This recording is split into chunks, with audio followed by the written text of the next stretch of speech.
बहुत समय पहले की बात है। राजू नाम का एक लड़का रहता था जिसे ड्राइंग बनाना बहुत पसंद था, लेकिन उसकी पेंसिल बहुत छोटी हो गई थी जिससे वह ठीक से लिख भी नहीं पा रहा था।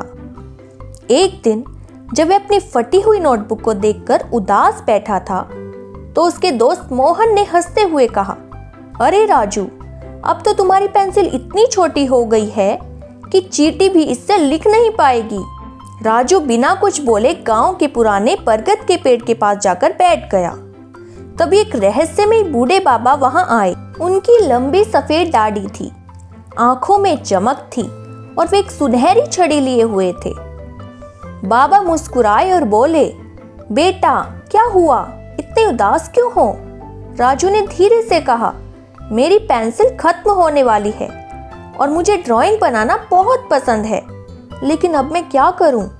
बाबा ने अपनी जेब से एक चमकती हुई सुनहरी पेंसिल निकाली और राजू की तरफ बढ़ते हुए बोले, यह कोई साधारण पेंसिल नहीं है, इससे जो भी बनाओगे वह असली हो जाएगा, लेकिन ध्यान रहे इसे सिर्फ अच्छे कामों के लिए इस्तेमाल करना। राजू खुशी से उछल पड़ा।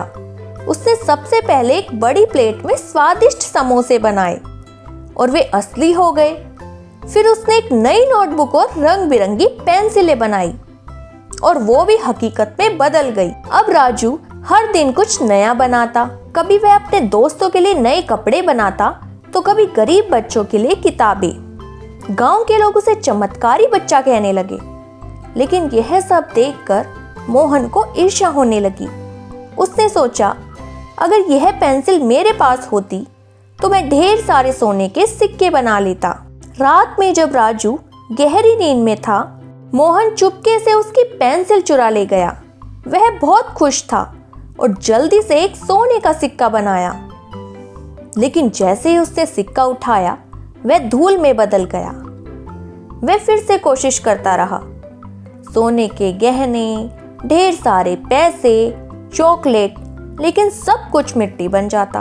अगले दिन घबराते हुए मोहन राजू के पास आया और सच सच सब बता दिया। राजू मुस्कुराया और बोला, यह पेंसिल सिर्फ अच्छे कामों के लिए काम करती है। अगर तुम इसे किसी की मदद करने के लिए इस्तेमाल करोगे तो यह सच में जादू करेगी। मोहन को अपनी गलती का एहसास हुआ। उसने राजू से माफी मांगी और फिर दोनों ने मिलकर इस पेंसिल से गरीब बच्चों के लिए स्कूल और किताबें बनाई। अब गांव के सभी बच्चे खुश थे और राजू समझ गया था कि सच्चा जादू अच्छे कामों में छुपा होता है। इस कहानी से हमें यह सीख मिलती है, ईमानदारी और अच्छाई से ही असली जादू होता है।